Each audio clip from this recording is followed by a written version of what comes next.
60 million years ago, our planet was home to the largest snake ever discovered by scientists. After the extinction of the dinosaurs, this giant serpent and 4 other monsters began to rule not only on land, but also in the water, nearly driving the most infamous marine predator of that time, Megalodon, to extinction.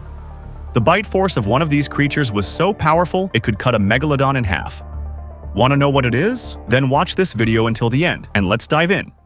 Titanoboa, a species of extinct snakes classified under the only known genus. The size of this snake is staggering. It could reach over 50 feet in length and weigh up to 2,000 pounds. Titanoboa lived during the Paleocene epoch, a time when many living creatures on Earth were gigantic due to gravitational and atmospheric changes. Titanoboa firmly secured its place in the food chain, becoming one of the most fearsome predators of its era. Compared to the modern anaconda, Titanoboa was twice as long and 4 times as heavy. Titanoboa led a secretive lifestyle. Its enormous size and physical strength were offset by its sluggishness on land, so it preferred to stay hidden in the water. However, the giant size of Titanoboa was not unique for that time. It could have competed with the ancient giant turtle Carbonemys. Its enemies could also include the large crocodiles of that era. The reason for Titanoboa's extinction is simple: climate change, which severely affected this cold-blooded reptile. While it adapted well to high temperatures, it could not tolerate cold, and the shifting continents and gradual cooling led to the slow extinction of these snakes.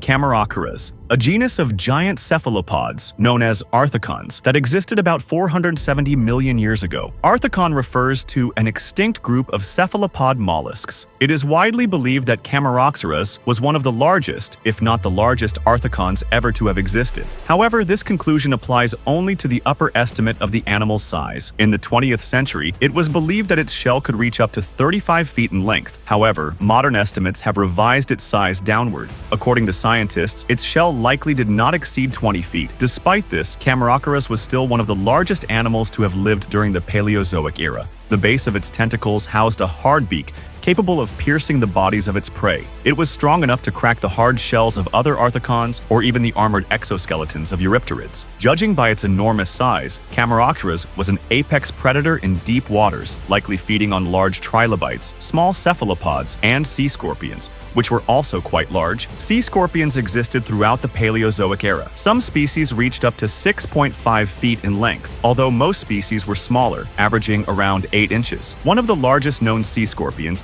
is Pterygotus rhenanii. Its body was covered with plate-like armor, and it used 4 pairs of limbs to walk. It had large eyes that allowed it to spot fish or at least detect movement. Using its 2 chelicerae, it would grab its prey, dismember it, and then swallow it. This massive arthropod was likely both a hunter and a scavenger. Liopleurodon. This famous genus of pliosaurs lived in the oceans during the Jurassic period, around 160 million years ago. The largest known specimen of this predator was thought to be just over 33 feet long, while the typical size range was between 16 and 23 feet. Liopleurodon was a medium-sized pliosaur. Its large skull filled with teeth marks it as an aggressive predator. While 23 feet is a considerable size, it's small by today's standards. Even a whale shark is much larger.